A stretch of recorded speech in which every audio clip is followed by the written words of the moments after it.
Hello friends, welcome to study master. मैं हूं आपका फ्रेंड जीएस राय।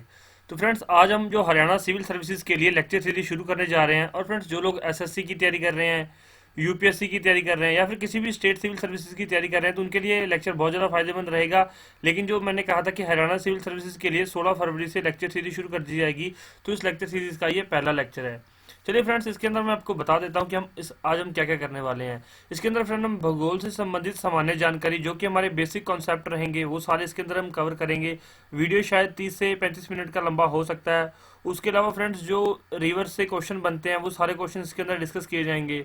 फिर रिवर्स के ऊपर बसे जो भी कंट्रीज के अंदर मेन मेन सिटीज है, चाहे वो इंडिया है या फॉरेन है, जिसमें से क्वेश्चन बनते हैं, मैं आपको बता देता हूँ फ्रेंड्स। इसके लिए मैंने जो चार चार पेपर हरियाणा सिविल सर्विसेज, इससे इसके अलावा फ्रेंड्स, मैंने जो मध्य प्रदेश का एग्जाम देखे हैं, मध्य प्रदेश के यूपी पीसीएस के, कि जितने भी इंपॉर्टेंट क्वेश्चन है, जम्मू एंड कश्मीर के देखे हैं मैंने एग्जाम, सिविल छत्तीसगढ़ के एग्जाम देखे हैं फ्रेंड्स मैंने। इसके अलावा फ्रेंड्स, वेस्ट बंगाल के एग्जाम्स देखे हैं मैंने, कि जो हमारे लिए इंपॉर्टेंट क्वेश्चंस कौन से बनते हैं।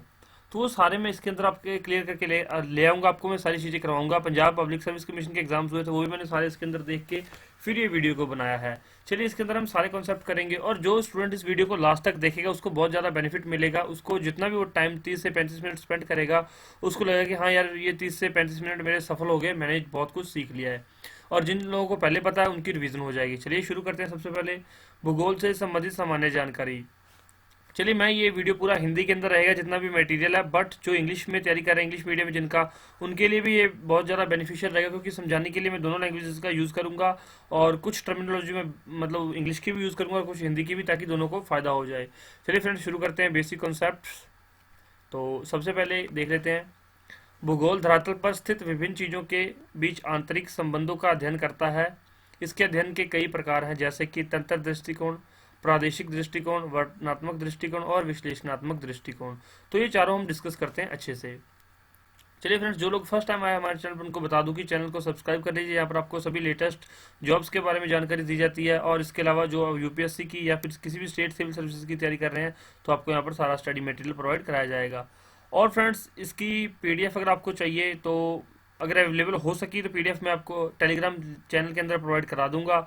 अगर टेलीग्राम में नहीं मिली, तो फिर आपको ऐसे ही लेक्चर से ही पढ़ना पड़ेगा। चलिए, और फ्रेंड्स, एक और मैं आपको बता देता हूँ, थोड़ा सा इंपॉर्टेंट नोट है। जो लोग स्टूडेंट सीरियस तैयारी कर रहे हैं, जिनको चाहिए कि हाँ सर, हमने ये क्लियर करना है, तो क्या कीजिए, एक नोटबुक या फिर एक A4 साइज शीट लेकर बैठिए। जो इंपॉर्टेंट लाइन बोलता हूँ उसको आप नोट डाउन कर लीजिए। मैं खुद बता दूंगा आपको कि यहाँ से क्वेश्चन बनेगा, यहाँ से क्वेश्चन नहीं बनेगा, ये इंपॉर्टेंट है, ये आप छोड़ सकते हैं। तो आप इसको थोड़ा लिखते जाइए, बाद में रिविजन करने के आपके काम आएगा। क्योंकि आपको पता है, जब आप छोटी क्लासेस में होते थे, तब आपको 8th में, 10th में, या फिर जब आपने ग्रेजुएशन की कॉलेज टाइम में, कोई आपको पीडीएफ प्रोवाइड नहीं कराता था, कोई आपको नोट्स प्रोवाइड नहीं कराता था। वो आपको क्या करते थे कि आप इसको नोट डाउन कर लीजिए, आप इसको नोट डाउन कर लीजिए। तो नोट डाउन करने से आपको क्या याद हो जाता है और रिवीजन हो जाती है। चलिए शुरू करते हैं लेक्चर को। तंत्र दृष्टिकोण। विश्व स्तर पर अलग अलग वर्णों को, समस्त घटक तत्वों को एक साथ भौगोलिक ज्ञान के आधार पर संगठित करना तंत्र दृष्टिकोण कहलाता है। फ्रेंड्स, जैसे कि आपको पता है, सिस्टम के अंदर काफ़ी चीज़ होती है, वैसे होता है तंत्र दृष्टिकोण। इसके अंदर जो अलग अलग वर्ग हैं, उसके जितने भी काम हो रहे हैं, घटक हो रहे हैं, उनका आपस में क्या क्या आपस में मेल जोल है, क्या उनकी आपस में प्रतिक्रिया हो रही है, क्या क्रिया हो रही है, उन सभी का जो ज्ञान है, भौगोलिक ज्ञान, उसको हम क्या बोलते हैं, तंत्र दृष्टिकोण। नेक्स्ट है फ्रेंड्स, प्रादेशिक दृष्टिकोण। धरातल पर विविध एकरूपता वाली चीजों का पहचान कर उनके बीच आंतरिक संबंध को निर्धारण करना, यानी कि किसी खास क्षेत्र का सामान्य गुण अपने पास के क्षेत्र से हमेशा अलग होता है। वो आपको मैं बता देता हूँ एक एग्जांपल लेके। प्रादेशिक गुण, आपको पता है कि हरियाणा के साथ बॉर्डर स्टेट है पंजाब, लेकिन पंजाब में लोग पंजाबी स्पीकिंग है, हरियाणा में लोग हरियाणवी स्पीकिंग है, या फिर हिंदी हिंदी स्पीकिंग है।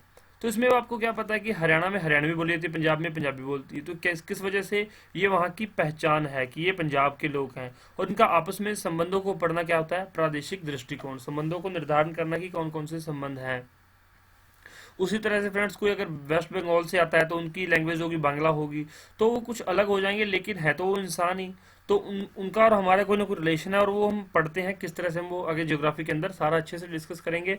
मैं आपको पूरी ज्योग्राफी, हिस्ट्री, पॉलिटी, इकोनॉमी और सारी चीज़ें करवाऊंगा फ्रेंड्स। इसके बाद अगर आप चाहते हैं कि सर बजट की वीडियो बना दीजिए, क्योंकि 2019 का भी जो बजट आ चुका है उसमें से आपको 2 क्वेश्चन फ्रेंड्स मिलेंगे एग्जाम के अंदर, 2 नहीं तो 1 क्वेश्चन तो पक्का मिलेगा। अगर आपको बजट पे वीडियो चाहिए तो नीचे कमेंट कर दीजिए कि सर बजट की जितने भी इंपॉर्टेंट टॉपिक है, जितनी भी इंपॉर्टेंट चीज़ें सारी करवा दीजिए। या फिर अगर दूसरी वीडियो मैं सोच रहा हूँ कौन सी बनाने की, दूसरी की, हाँ अभी जो सेंसस हुए थे 2011 के अंदर, सेंसस 2011 में से आपको 1 क्वेश्चन पक्का हर एग्जाम के अंदर मिलता ही मिलता है। और मैंने जो जितने भी पेपर देखे हैं यूपीएससी के, यूपी पीसीएस के, हरियाणा पीसीएस के या फिर पंजाब पीसीएस के, 1 क्वेश्चन तो पक्का आया है। तो उसके ऊपर मैं पूरी एक डिटेल्ड वीडियो बना दूंगा ताकि आपको कोई भी प्रॉब्लम ना हो। चलिए आप बता दीजिए किस पे वीडियो चाहिए आपको। नेक्स्ट है वर्णनात्मक दृष्टिकोण। इसके अंतर्गत किसी प्रदेश की भौगोलिक विशेषता व जनसंख्या वितरण का वर्णन किया जाता है।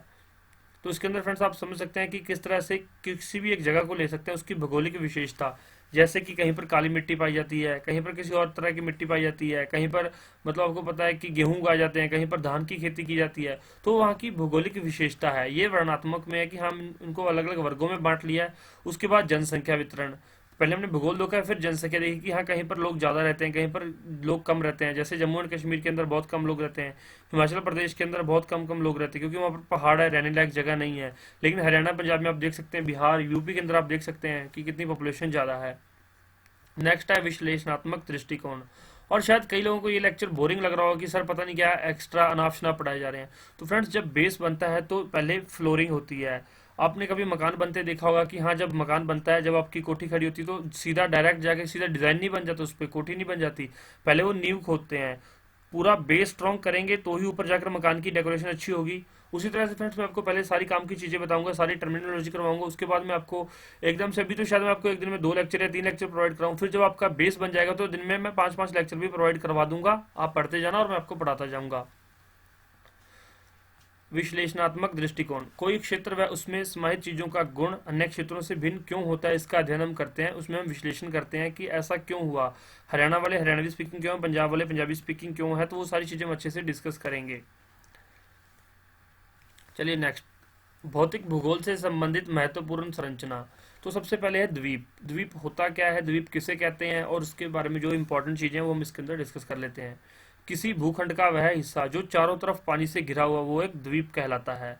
चलिए आपको एक चीज कवर होगी कि हाँ चारों तरफ पानी से घिरा हुआ वो द्वीप कहलाता है। आपसे ही सीधा क्वेश्चन पूछा जाएगा, द्वीप किसे कहते हैं। पहला पहला ऑप्शन दिया जाएगा, चारों तरफ से घिरा हुआ भूखंड, वह भूखंड उसे द्वीप कहते हैं। दूसरा, मंजूली द्वीप एकमात्र द्वीप है जो नदी के अंदर है। तीसरा, मंजूली द्वीप उड़ीसा के अंदर है। तो आपको पता होगा, नीचे आंसर दिए होंगे केवल एक और दो, एक दो और तीन, या नन ऑफ द अबव, तो कुछ ऐसा दिया होगा। चलिए मैं आपको बता देता हूँ कि द्वीप वो हिस्सा जो चारों तरफ पानी से घिरा हो उसको द्वीप बोलते हैं। और एक मंजूली आइलैंड है, मंजूली द्वीप है जो कि ब्रह्मपुत्रा नदी के अंदर, ब्रह्मपुत्रा भारत की नदी है, आपको पता ही है। चलिए मैं ये भी बता देता हूँ आपको, ब्रह्मपुत्रा मानसरोवर लेक से, मानसरोवर झील से निकलती है। ब्रह्मपुत्रा की जो लेंथ है वो 3840 किलोमीटर है। ये आप याद रखिए, इंपॉर्टेंट है, ये आपको आ सकता है एग्जाम के अंदर कि ब्रह्मपुत्रा की लेंथ कितनी है। इसके बाद जो गंगा की लेंथ है वो 2525 किलोमीटर है। याद रखिए ये चीज़ें, इंपॉर्टेंट क्वेश्चन है। तो ऐसे क्वेश्चन कई बार पूछ लिए जाते हैं।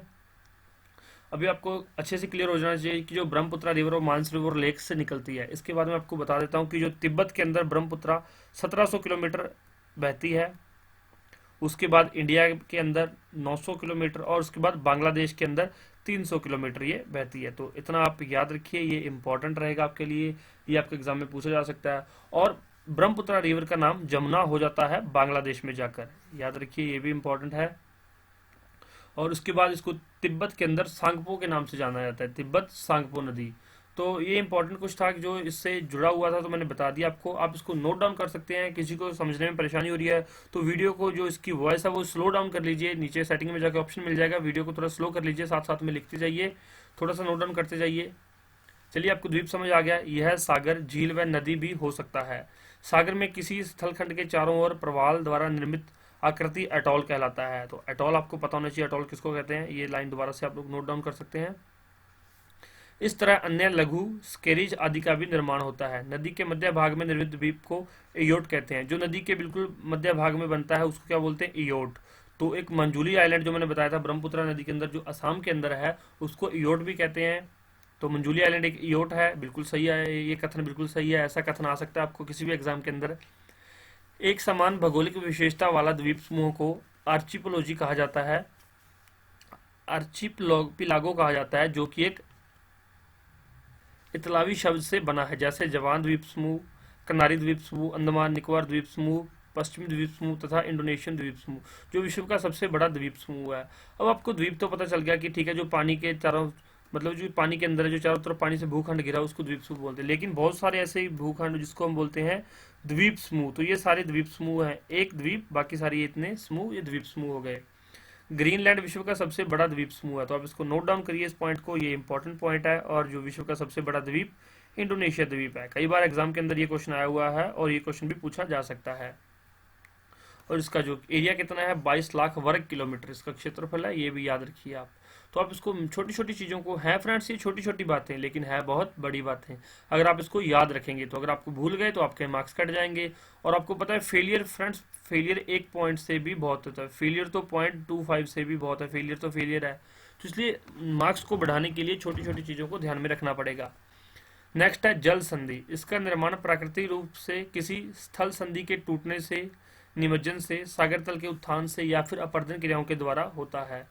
तो चलिए फ्रेंड्स, दो भूभाग हैं, यहाँ पर भी पानी है और यहाँ पर भी पानी है, तो इस दोनों के बीच में जो रास्ता बनाएगा वो बनेगा जल संधि से। चलिए मैं बता देता हूँ आपको।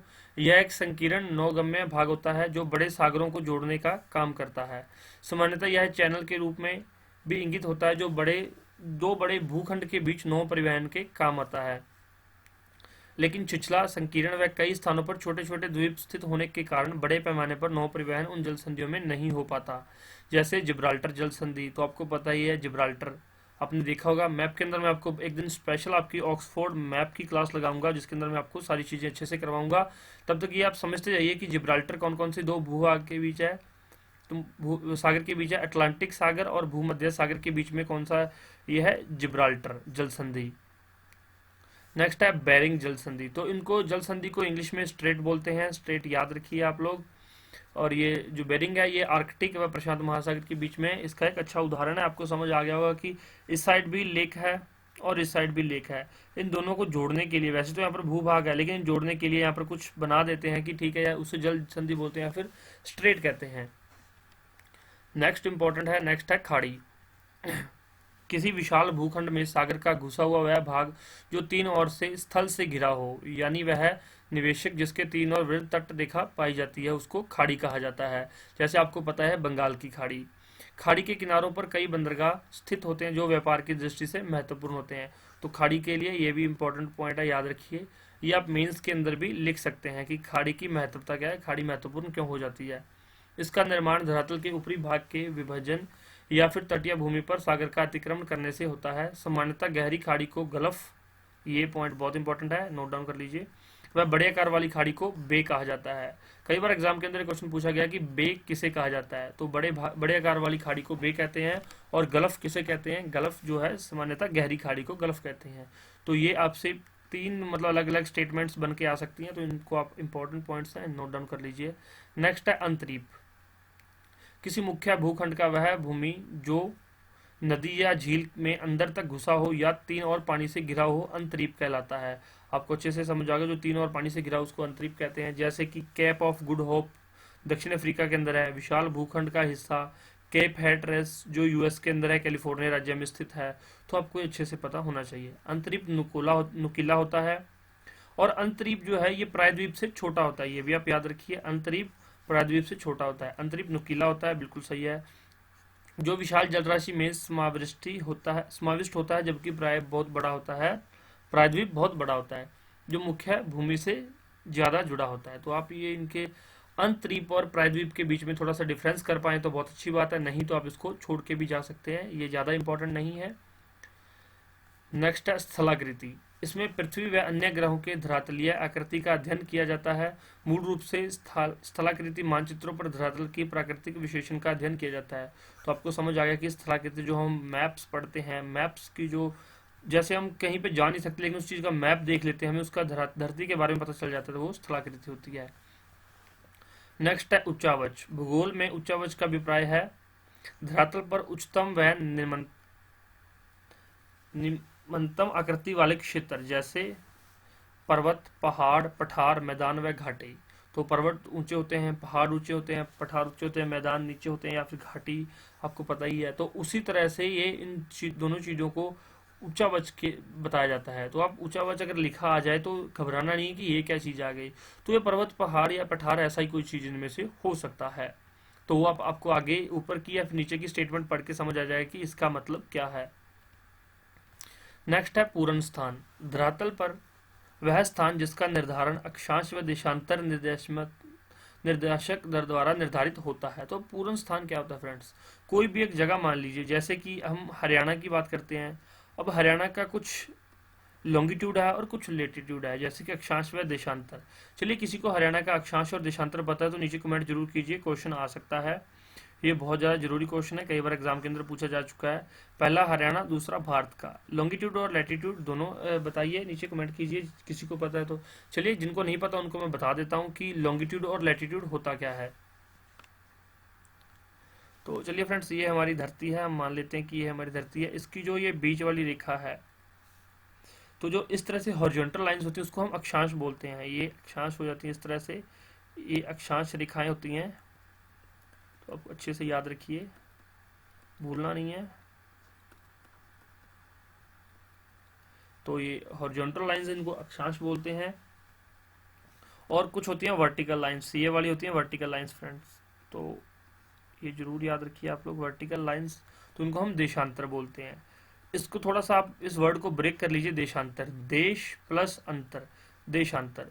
तो जैसे आप मान लीजिए कि यहाँ पे कंट्रीज है, इंडिया है, उसके ऊपर चाइना हो गया, इस साइड पाकिस्तान हो गया, इस साइड जापान हो गया। तो हर किसी की देशांतर लाइन अलग है, तो लैटिट्यूड उनका अलग है। तो इसी तरह से फ्रेंड्स, लॉन्गिट्यूड और लैटिट्यूड अलग अलग है। हम किसी भी कंट्रीज का, किसी भी जगह का पता लगाने के लिए उसको हम लैटिट्यूड और लॉन्गिट्यूड से मापते हैं कि कितना लैटिट्यूड है, कितना लॉन्गिट्यूड। जो प्लेन्स होते हैं, एरोप्लेन्स हैं, वो इसी लैटिट्यूड और लॉन्गिट्यूड की तरह चलते हैं कि कितनी हम ऊंचाई पर जा रहे हैं, कितनी हमें किस कंट्री में कितने लैटिट्यूड और कितने लॉन्गिट्यूड पर लैंड करना है। तो ये जरूरी है, बहुत ज़्यादा जरूरी है, मैप्स के लिए बहुत ज़्यादा इंपॉर्टेंट रहता है। आई होप आप लोगों को समझ आ गया होगा। नहीं तो फिर मैं जब आपको ज्योग्राफी बिल्कुल स्टार्टिंग से, आज तो हम टर्मिनोलॉजी और बेसिक कॉन्सेप्ट कर रहे हैं, लेकिन जो उनको समझेगा उसको आगे किसी भी लेक्चर में दिक्कत नहीं आएगी। और फ्रेंड्स, आपको थोड़ी सी एडिशनल इन्फॉर्मेशन दे देता हूँ। ये जो हमारी देशांतर होती है 0 डिग्री पर, जो हमारी अक्षांश होती है, ये धरती को 2 भागों में बांट देती है, दक्षिणी गोलार्ध और उत्तरी गोलार्ध। तो आपका ये नॉर्दर्न हेमिस्फीयर और ये सदर्न हेमिस्फीयर हो गया। तो ये आप जरूर याद रखिए, ये इंपॉर्टेंट है। चलिए, इसके साथ थोड़ी सी एडिशनल इन्फॉर्मेशन दे देता हूँ। पाकिस्तान के साथ बनाने वाले भारतीय सीमा, तो पाकिस्तान के साथ कौन कौन सी हमारी कंट्रीज लगती हैं, मैं आपको हमारी कौन कौन सी स्टेट्स लगती हैं पाकिस्तान के साथ, वो बता देता हूँ आप लोगों को मैं। तो ये देखिए, पाकिस्तान के साथ हमारे राजस्थान, गुजरात, पंजाब और जम्मू, ये हमारी 4 स्टेट्स हैं जो पाकिस्तान के साथ टच में आती हैं। इंपॉर्टेंट है, कई बार ये क्वेश्चन आ चुका है।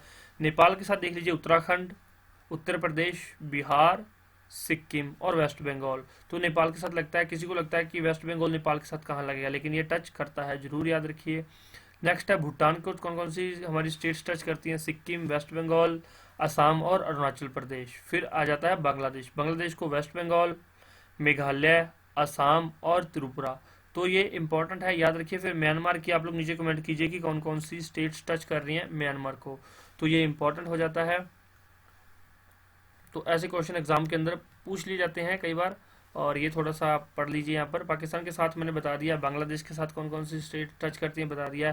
त्रिपुरा एक ऐसा राज्य है जो बांग्लादेश से 3 तरफ से घिरा हुआ है, तो याद रखिए त्रिपुरा इंपॉर्टेंट हो जाता है, जो बांग्लादेश से तीनों तरफ से घिरा हुआ है। भारत के 4 ऐसे राज्य हैं जो तीनों देशों के साथ सीमा बनाते हैं, वो है जम्मू एंड कश्मीर, ये पाकिस्तान, अफगानिस्तान और चीन के साथ सीमा बनाता है। दूसरा है सिक्किम, यह नेपाल, चाइना और भूटान के साथ सीमा बनाता है। आप लोग देख सकते हैं मैप के अंदर, आप लोग के पास मैप है तो मैप खोल के साथ में वीडियो को पॉज करके देख लीजिए। नेक्स्ट है पश्चिम बंगाल, जिसको वेस्ट बंगाल बोलते हैं, नेपाल, भूटान और बांग्लादेश के साथ सीमा बनाता है। चलिए, वेस्ट बंगाल का नया नाम क्या है बताइए। अरुणाचल प्रदेश, भूटान, म्यांमार और चीन के साथ सीमा बनाता है, तो ये इंपॉर्टेंट है, जरूर याद रखिए। नेक्स्ट है फ्रेंड्स जलवृत्त, भूमिगत जलकूप जहां जल युक्त शैल परत से जल रिसकर जमा हो जाता है, जलवृत्त कहलाता है। तो आई होप अगर आपको वीडियो पसंद आ रहा है तो उसको लाइक कर दीजिए, अपने दोस्तों के साथ शेयर जरूर कीजिए ताकि किसी और का फायदा हो जाए। हम कोई चार्ज नहीं कर रहे, फ्री ऑफ कॉस्ट सारी सीरीज रहेगी, हम सारी वीडियोस प्रोवाइड कराएंगे, आपको टेस्ट सीरीज भी देंगे। जब इसके 10 लेक्चर्स हो जाएंगे तो आपको टेस्ट भी प्रोवाइड कराना शुरू कर दूंगा मैं फ्री ऑफ कॉस्ट। आप फिर टेस्ट यहाँ पर किया कीजिए, टेस्ट मैं आपको प्रोवाइड करा दूंगा, फिर आप टेस्ट करके नेक्स्ट डे उसका जो आंसर है वो हमारी वीडियोज़ के रूप में देख पाएंगे। और फ्रेंड्स, एक गलती जो सभी करते हैं हरियाणा सिविल सर्विसेज की तैयारी करते समय या फिर स्टेट पीसीएस की तैयारी करते समय, वो यूपीएससी की टेस्ट सीरीज परचेज कर लेते हैं। लेकिन फ्रेंड्स, यूपीएससी कुछ अलग चीज है और स्टेट पीसीएस कुछ अलग चीज है, तो ये गलती आप लोग मत कीजिएगा। नेक्स्ट है द्वीप समूह। एक समान विशेषता वाले द्वीपों का समूह माला के रूप में आबद्ध हो उसे द्वीप समूह कहते हैं। चलिए फ्रेंड्स, बताइए सबसे बड़ा द्वीप समूह कौन सा है। तो मैंने आपको भी ऊपर बताया है, तो आप नीचे कमेंट करके बता दीजिए अगर आप किसी को याद रह गया हो तो ऐसे ही क्वेश्चन आएगा, सबसे बड़ा द्वीप समूह कौन सा है। प्रवाल वलय। प्रवालों से निर्मित यह भित्ति जो घोड़े के नाल के समान या मुद्रिका के जैसा हो, जिसका विकास किसी पिंड के चारों ओर होता है, अंदर लैगून पाए जाते हैं। तो लैगून समझाने लग गया तो काफी टाइम लग जाएगा। ये हम पूरा है जो पूरा टॉपिक है ये अच्छे से करेंगे, इसके लिए अगला से आपको 40 मिनट्स चाहिए, क्योंकि हम करवाएंगे तो अच्छे से करवाएंगे। फिर तो इसको एक बार यहाँ पर छोड़ दीजिए, हम बाद में करवाते हैं इसको। जीव मंडल। पादप व जीव जहाँ एक साथ निवास करते हैं उसे हम जीव मंडल कहते हैं। ज्वालामुखी कुंड इंपॉर्टेंट है। ज्वालामुखी विवर क्रेटर के बड़े आकार को ज्वालामुखी कुंड कहा जाता है। तो जहाँ से ज्वालामुखी बाहर आता है उसको ज्वालामुखी कुंड कहते हैं। इसका निर्माण पर्वतों की चोटियों के ज्वालामुखी उद्गर के बाद होता है। पहले ज्वालामुखी निकल जाता है, मान लीजिए कोई एक पहाड़ी है, यहाँ पर ज्वालामुखी निकला, ज्वालामुखी फट के हट गया, उसके बाद ये पहाड़ी थोड़ी थोड़ी ऐसे हो फैलनी शुरू हो जाती है, तो ये ज्वालामुखी कुंड बन जाता है, यहाँ पर पूरा कुंड बड़ा हो जाता है। जैसे यूएसए के अंदर ओरेगन राज्य का क्रेटर झील व इंडोनेशिया का तोबा झील। तो आपको तोबा झील याद रखनी है, कहाँ पर है ये, इंडोनेशिया के अंदर। इंपॉर्टेंट है, कई बार मैच द फॉलोइंग में कई एग्जाम्स के अंदर ये पूछी गई है, इसलिए मैं आपको बता रहा हूँ। तोबा झील। मानारेख। मानचित्र का चित्रात्मक निरूपण जिसमें वर्तमान आंकड़ों का उपयोग किया गया हो। सामान्य मानारेख में विश्व के देश, उनके आकार व जनसंख्या का वितरण दर्शाया जाता है। तो मानारेख जरूर याद रखिएगा। और अगर किसी को 2011 का सेंसस चाहिए तो बता दीजिए, मैं वो वीडियो के रूप में आप लोगों को प्रोवाइड करा दूंगा। उसमें से जो भी क्वेश्चन बनेंगे सारे क्वेश्चन हम डिस्कस कर लेंगे। नेक्स्ट है मानचित्र कला। मानचित्रण निर्माण की वह कला या विज्ञान जिसमें सटीक रूप से चीजों का प्रदर्शन किया जाता है। तो फ्रेंड्स, मैंने बताया कि जैसे इंडिया किस नक्शे पे, इंडिया कितने मतलब कि लॉन्गिट्यूड और लैटिट्यूड पे है, बांग्लादेश किस किस जगह पर है, चाइना किस जगह पर है, यूएसए कहाँ पर है, कनाडा कहाँ पर है, अफ्रीका कहाँ पर है, तो इस तरह से जो ऑस्ट्रेलिया कहाँ पर है, न्यूजीलैंड कहाँ पर है, तो ये पूरी चीज़ों को हम कैसे पता करेंगे कि हमारी इनसे दूरी कितनी है। तो वो सारा हमें मानचित्र ही बताता है, वो सारा हम मैप्स के द्वारा पता कर सकते हैं। नेक्स्ट है जनगणना। एक निर्धारित समय के अंदर कुल जनसंख्या का आंकड़ा उपस्थित करना या किसी निश्चित समय पर किसी निर्धारित भौगोलिक प्रदेश में व्यक्तियों की सरकारी गणना, उसको हम जनगणना बोलते हैं।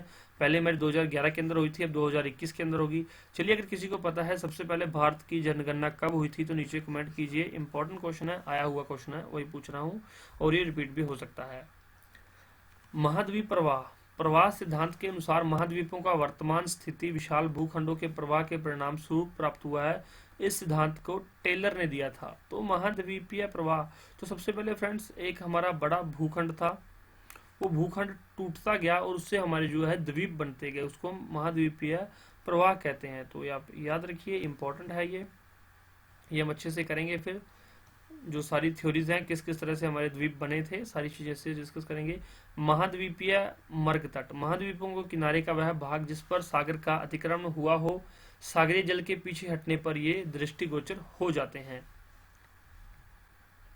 चलिए, चैनल को सब्सक्राइब नहीं किया तो सब्सक्राइब कर लीजिए और अपने दोस्तों के साथ शेयर करना बिल्कुल मत भूलिए। नीचे अपने जो है जितने भी आपके इंपॉर्टेंट फीडबैक है मेरे लिए काफ़ी वैल्यूएबल रहते हैं। वीडियो पसंद है तो लाइक कर दीजिए और अपना फीडबैक जरूर दे दीजिए कि सर हमें इस चीज़ के ऊपर वीडियो चाहिए, सर हमें इस चीज़ के ऊपर वीडियो चाहिए, तो हम अच्छे से वो भी सारी चीज़ें आपको प्रोवाइड करवाते जाएंगे।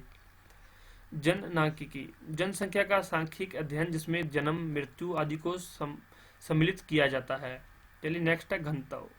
प्रति इकाई क्षेत्र पर किसी चीज की मात्रा या उसकी गहनता की माप। तो जैसे फ्रेंड्स आप छोटे होते साइंस के अंदर पढ़ते हैं कि गैस और सॉलिड, सबसे ज्यादा घनत्व किसका होता है, सॉलिड का, फिर लिक्विड का, उसके बाद गैस का।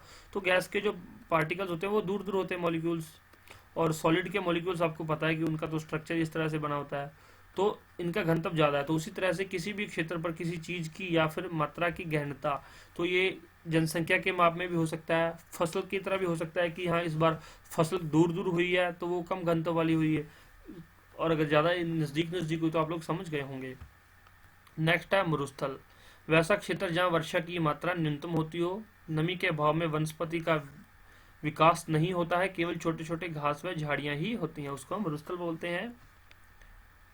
चलिए, सबसे बड़ा मरुस्थल कौन सा है वर्ल्ड का, तो जरूर कमेंट कीजिए जिन लोगों को पता है, दूसरे उनके कमेंट को।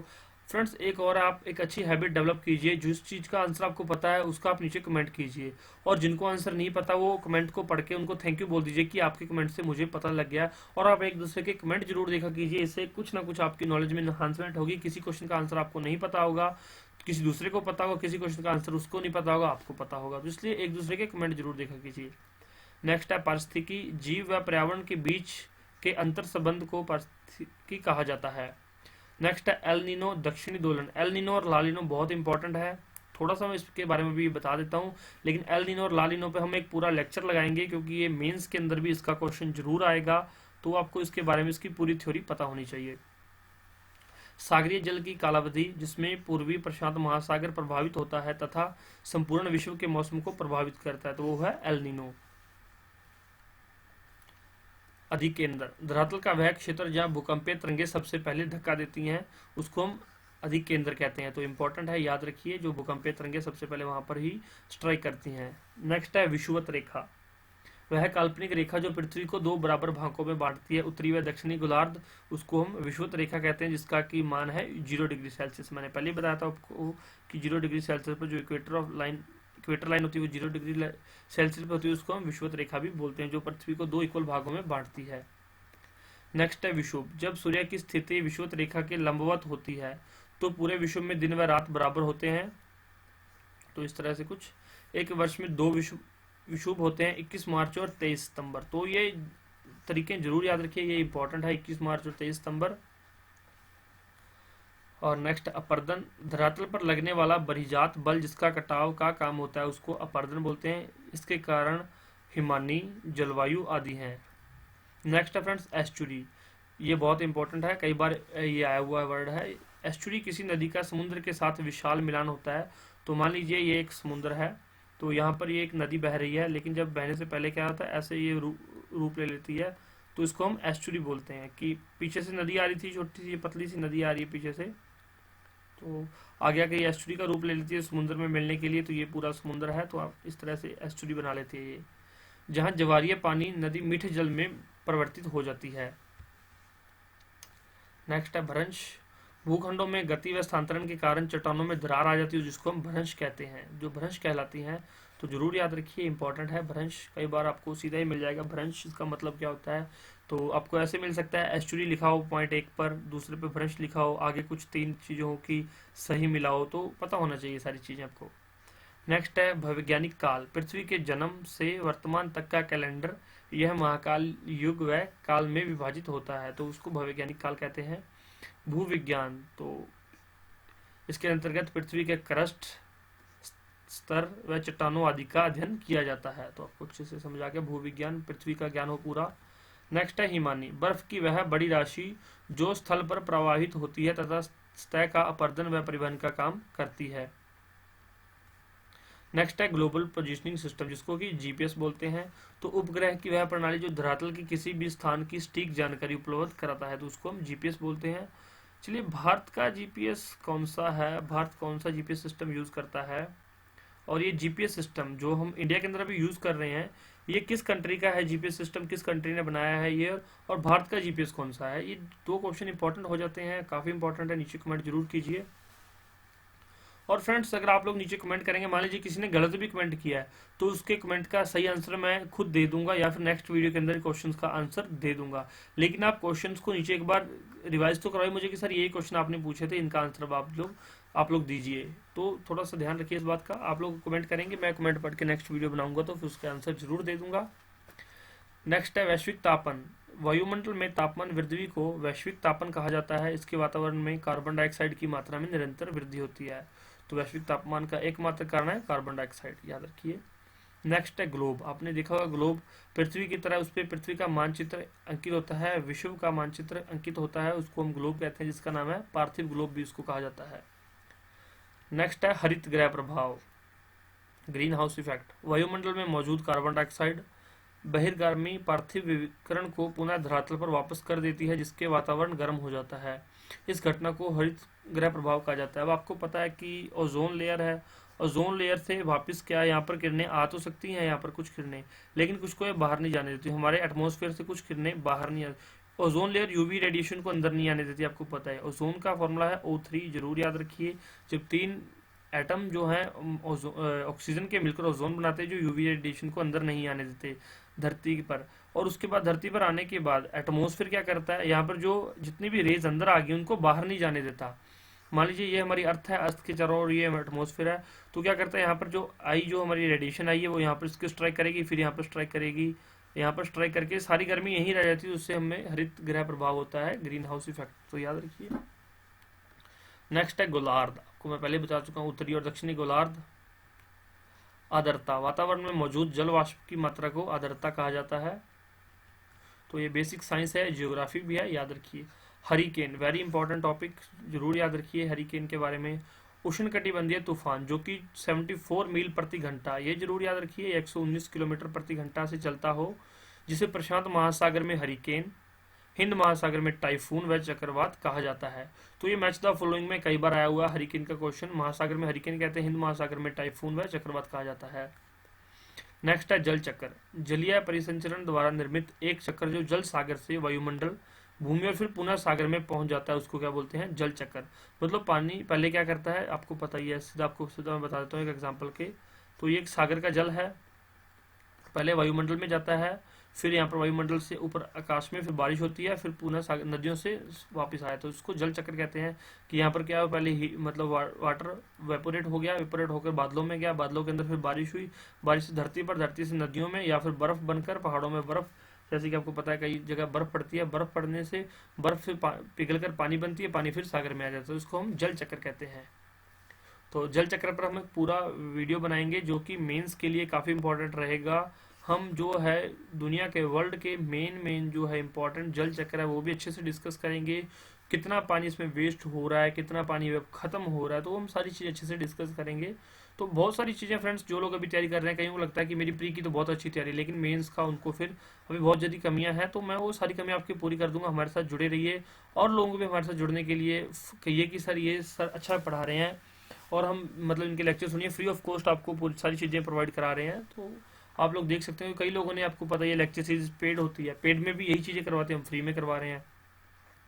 अंतर्राष्ट्रीय तिथि रेखा, इंटरनेशनल डेट लाइन, पृथ्वी पर 180 डिग्री खींची वह काल्पनिक रेखा जिसके पूर्व या पश्चिमी जाने पर दिन में वृद्धि या कमी होती है। पूर्व जाएंगे तो दिन बढ़ेगा और पश्चिम जाएंगे तो दिन घटेगा। तो ये हम अच्छे से इंटरनेशनल डेट लाइन को मैं अच्छे से एक्सप्लेन करूंगा, तो ये हमारे नेक्स्ट वीडियो के अंदर करवाए जाएंगे। नेक्स्ट है फ्रेंड्स जेट स्ट्रीम, तो क्षोभ सीमा। तो क्षोभ सीमा के अंदर जो हमारी हवा चलती है उनको हम क्या बोलते हैं, जेट स्ट्रीम। तो जरूर याद रखिए, जिसकी दिशा पूर्व से पश्चिम होती है। कई बार ये क्वेश्चन आया हुआ है, जेट स्ट्रीम, क्षोभ सीमा में चलने वाली, तेज गति में चलने वाली हवा, ये फर्स्ट पॉइंट हो जाता है। सेकंड पॉइंट, इसकी दिशा पूर्व से पश्चिम होती है। अब जिसको तो ये याद रह गया कि पश्चिम से पूर्व होती है, वो तो इसको कहेगा कि ये गलत है, ओनली एक, केवल एक आंसर आएगा। जिसको नहीं पता वो केवल एक और दो लगाकर आ जाएगा, तो फिर वो गलत हो जाएगा, क्योंकि इसकी जो दिशा है वो पश्चिम से पूर्व होती है। तो ये छोटी छोटी लाइंस पॉइंट्स जो मैं आपको बता रहा हूँ, ये मैं आपको हर पॉइंट हाईलाइट करवा के बताऊंगा, हर टॉपिक का, हर सब्जेक्ट का पॉइंट आपको हाईलाइट करके बताऊंगा। नेक्स्ट है ला नीना, प्रशांत महासागर में जल को ठंडा होने का क्रम, जिससे पूरे विश्व का मौसम प्रतिरूप प्रभावित होता है। तो मैंने आपको बताया था अल नीनो और ला नीना दो चीजें हैं, याद रखिए। लैगून, छोटा व छिछला जलराशि क्षेत्र जो प्रवाल व द्वीप के बीच स्थित होता है, या वह छोटा जल क्षेत्र जो चारों ओर एटॉल से घिरा हो। तो मैंने आपको बताया था एटॉल क्या होता है, कि जो नदी के अंदर कोई एक द्वीप हो उसको एटॉल कहते हैं। और लैगून क्या होता है, जो उसके अंदर हो। तो ये हम अच्छे से डिस्कस करेंगे। लैगून। अक्षांश, अक्षांश हम पहले डिस्कस कर चुके हैं। लावा, ज्वालामुखी उद्गार के समय जो पृथ्वी के अंदर से तरल पदार्थ निकलता है उसको हम लावा कहते हैं, आपको अच्छे से पता है। अभी मैं आपको लावा और मैग्मा में डिफरेंस बता दूंगा। मैग्मा, जब लावा अंदर होता है धरती के, उसको मैग्मा बोलते हैं, बाहर आए तो उसको लावा बोलते हैं। लोक भाषा, विविध भाषा की आपसी बोलचाल की मिश्रित भाषा या आपस में एक दूसरे को समझने की प्रणाली, उसको हम लोक भाषा कहते हैं। स्थल मंडल, मृदा और चट्टानों का सम्मिलित रूप स्थल मंडल कहलाता है। देशांतर मैं पहले ही बता चुका हूँ आप लोगों को। मैग्मा, तो मैग्मा में बता चुका हूँ कि बाहर आने वाला लावा और अंदर मैग्मा कहलाता है। तो आप लोग इसको वीडियो को पॉज करके पढ़ भी सकते हैं। मानचित्र, तो मैं पहले बता चुका हूँ आपको। मानचित्र प्रक्षेप, तो पढ़ सकते हैं आप लोग। मानचित्र मापनी, धरातल पर किन्हीं दो स्थानों की बीच की दूरी को मानचित्र पर उन्हीं स्थानों की बीच की दूरी को प्रदर्शित करना। बृहद नगर, एक बृहद नगरीय क्षेत्र जिसका उद्भव बाहरी विस्तार अनेक नगरों के भौतिक रूप से परस्पर मिल जाने के फलस्वरूप होता है। मेगालोपोलिस को एक विशाल संगर्ग भी कहा जाता है। तो ये इंपॉर्टेंट नहीं है इतना। याम्योत्तर रेखा, देशांतर रेखा को याम्योत्तर रेखा भी कहा जाता है, इंपॉर्टेंट है, याद रखिए। नेक्स्ट है मेसा, बृहद आकार का समतल ऊंचा चबूतरा जिसका किनारा तिरप ढाल वाला हो, मतलब ऐसा कोई ऊंचा किनारा जिसका ऐसे मतलब बना हो, तो उसको क्या बोलते हैं? मेसा, जरूर याद रखिए। मौसम विज्ञान, वायुमंडल का वैज्ञानिक अध्ययन मौसम विज्ञान कहलाता है। मानसून, पवन का वह प्रतिरूप जो दक्षिण पूर्व एशिया में मौसमिक परिवर्तन लाता है, यह नम व शुष्क मौसम के लिए जिम्मेदार होता है। अब मतलब आपको पता है मानसून आएगा तो बारिश होगी, बारिश होगी तो मतलब फसलें अच्छी हो जाएंगी, हवा में नमी हो जाएगी, गर्मी कम हो जाएगी, और जब मानसून नहीं आएगा तो शुष्क रहेगा सारा कुछ, फसलें भी सूख जाएंगी, बहुत ज़्यादा प्रॉब्लम्स होती हैं, आपको पता ही है। पहले जो है राजस्थान बहुत ज़्यादा प्रॉब्लम से जूझता था मानसून की, लेकिन अभी हरियाणा और पंजाब मानसून की प्रॉब्लम से जूझ रहे हैं। इसका एकमात्र कारण है क्योंकि हम हरियाणा पंजाब वाले पेड़ बहुत ज़्यादा काटने लग गए। किसी किसान ने अपने गांव, अपने जो खेत के अंदर पेड़ नहीं रहने दिया, क्यों? क्योंकि उसको अपनी ज़्यादा फसल चाहिए, उसने पेड़ काट दिए। अभी आपको पता हाईवेज बन रहे हैं, तो जो पेड़ हैं हाईवे के चारों तरफ लगे हुए, जो दोनों तरफ लगे हुए, वो पेड़ कटने शुरू हो गए। अभी अब मान लीजिए हाईवे को बड़ा करना है, ब्रॉड करना है, तो ठीक है पेड़ काटने पड़ेंगे, लेकिन इस साइड भी बड़ा कर दिया, इस साइड भी बड़ा कर दिया, तो दोनों साइड पेड़ कट गए। अब एक साइड भी पेड़ नहीं, नए पेड़ लगाए जा रहे हैं, उनको भी उगने में टाइम लगेगा। तो इसलिए यहाँ पर हरियाणा पंजाब में बारिश नहीं हो रही, और राजस्थान में काफ़ी अच्छी बारिश हो रही है। आकारिकी, किसी प्रदेश के भू आकृतिक तथ्यों के बाहरी स्वरूप का आकृतिक व आकार का वैज्ञानिक अध्ययन, तो इम्पोर्टेंट है। नेक्स्ट है पेंजिया, कार्बनिफोरस कालीन विशाल महाद्वीप। तो पेंजिया, जब हम हमारे छोटे छोटे द्वीप नहीं बने थे, महाद्वीप नहीं बने थे, उससे पहले एक पेंजिया था। पेंजिया से ही हम सारे जो आगे ये जितने भी द्वीप बने हैं, जितने महाद्वीप बने हैं, ये पेंजिया से बने हैं। वो हम अच्छे से डिस्कस करेंगे जो थ्योरीज पढ़ेंगे। तो स्थायी तुषार भूमि, मृदा में स्थायी रूप से पानी का तुषार के रूप में सम्मिलित रहना। नेक्स्ट है भौतिक भूगोल, भौतिक की वह शाखा जो पृथ्वी की प्राकृतिक विशेषताओं का अध्ययन करे, उसको भौतिक भूगोल कहते हैं। प्लेट टेक्टोनिक थ्योरीज, तो प्लेट विवर्तनिकी, हमारी पृथ्वी कई बड़ी प्लेटों से मिलकर बनी है जो कि धीमी गति से ग्रहों से परिक्रमा कर रही हैं। प्लेटों का मिलना व अलग होना कई घटनाओं को जन्म देता है। अब दो प्लेट, अब यूरेशियन प्लेट है, एशियन प्लेट है, अफ्रीकन प्लेट है, तो काफ़ी प्लेट्स हैं, वो हम अच्छे से डिस्कस करेंगे। प्लेट्स में से क्वेश्चन आ जाता है कई बार, तो वो मैं अच्छे से आपको डिस्कस करवाऊंगा। लेकिन प्लेट्स से क्या क्या हो सकता है? भूकंप आ सकता है, ज्वालामुखी भी इनकी वजह से फट जाता है, पर्वत बन जाते हैं कई बार। क्या होता है कि मैं आपको थोड़ा सा एग्जांपल लेके बताता हूँ। एक प्लेट आ रही है यहाँ पर, तो और एक दूसरी प्लेट यहाँ पर आ रही है, तो एक प्लेट नीचे जाएगी, एक प्लेट ऊपर जाएगी। तो मान लीजिए एक प्लेट, ये वाली प्लेट इसके नीचे धंसने लग गई, तो क्या करेगी? इस प्लेट को थोड़ा सा तोड़ देगी, तो तोड़ेगी तो ये प्लेट ऊपर उठ जाएगी, तो पहाड़ बन जाएगा। या फिर अगर दोनों प्लेट्स आपस में टकरा रही हैं, तो एक जगह पर मिट्टी इकट्ठी होनी शुरू हो जाएगी और चट्टानें बननी शुरू हो जाएंगी। तो कौन सी प्लेट ऊपर जाएगी, कौन सी प्लेट नीचे जाएगी, तो वो पूरी थ्योरीज, प्लेट टेक्टोनिक थ्योरीज में आपको बताऊंगा, अच्छे से करवाऊंगा। तो आप चिंता मत कीजिए, हमारे साथ जुड़े रहिए। और आपको कोई भी डाउट हो तो प्लीज़ नीचे कमेंट कर सकते हैं आप लोग। वर्षण, जल के विविध रूपों में वायुमंडल से धरातल पर गिरना, जैसे वर्षा, हिम, तुषार, वृष्ट, ओले, तो इसको वर्षण बोलते हैं। प्रथम नगर या प्रमुख नगर, किसी प्रदेश का बृहत्तम नगर जो सामान्यतः आर्थिक, सामाजिक, सांस्कृतिक, राजनीतिक, व्यापारिक क्रियाओं का केंद्र रहा हो, उसको प्रथम नगर बोलते हैं या प्रमुख नगर बोलते हैं। स्थल संधि, मैंने पहले ही बताया, स्थल संधि दो विशाल भूखंड को जोड़ने वाला संकीर्ण स्थल मार्ग जो दो सागरों को अलग करता हो। तो अब दो सागर हैं, ये दो सागर हो गए, तो इसको जोड़ने के लिए कोई ऐसा जगह हो यहाँ पर, तो उसको स्थल संधि बोलते हैं। विश्व के दो प्रमुख स्थल संधि, पनामा जो उत्तरी व दक्षिणी अमेरिका को जोड़ता है, तथा स्वेज स्थल संधि जो एशिया व अफ्रीका को जोड़ता है, तो याद रखिए। और अभी नेक्स्ट मैं आपको बता देता हूँ प्रमुख, विश्व के प्रमुख नदियों की सूची। चलिए फ्रेंड्स, ये लेक्चर काफ़ी लंबा हो गया, ये हम नेक्स्ट करेंगे। विश्व के प्रमुख नदियों की सूची, इंपॉर्टेंट रिवर्स के बारे में बताऊंगा, उनमें से कौन से इंपॉर्टेंट क्वेश्चन है वो सारे बता दूंगा, और उसके बारे जो भी इंपॉर्टेंट चीज़ें रहेंगी वो हम नेक्स्ट लेक्चर के अंदर डिस्कस करेंगे। और अगर पसंद है तो उसको लाइक कर दीजिए और एक फ्रेंड के साथ जरूर शेयर कीजिए फ्रेंड्स, इससे क्या होगा, मेरा मनोबल बढ़ जाएगा कि हाँ स्टूडेंट्स हैं जो पढ़ रहे हैं, फिर मैं आपके लिए कंटिन्यूस लेक्चर सीरीज लेकर आऊंगा। अगर आप लोग इसको अच्छा रिस्पांस नहीं देंगे, शेयर नहीं करेंगे, तो व्यूज़ नहीं आएंगे, और व्यूज़ नहीं आएंगे तो फ्रेंड्स फिर लेक्चर सीरीज मुझे बंद करनी पड़ेगी, क्योंकि कोई देख तो रहा नहीं, तो फिर मेरे को क्या फ़ायदा होगा। अगर इसको आप शेयर करेंगे, आप लोग पढ़ेंगे, आपको बेनिफिट हो रहा है, तो प्लीज़ इसको लाइक कीजिए और मुझे कमेंट करके बता दीजिए। चलिए friends, thank you so much, take care, bye bye, God bless you all.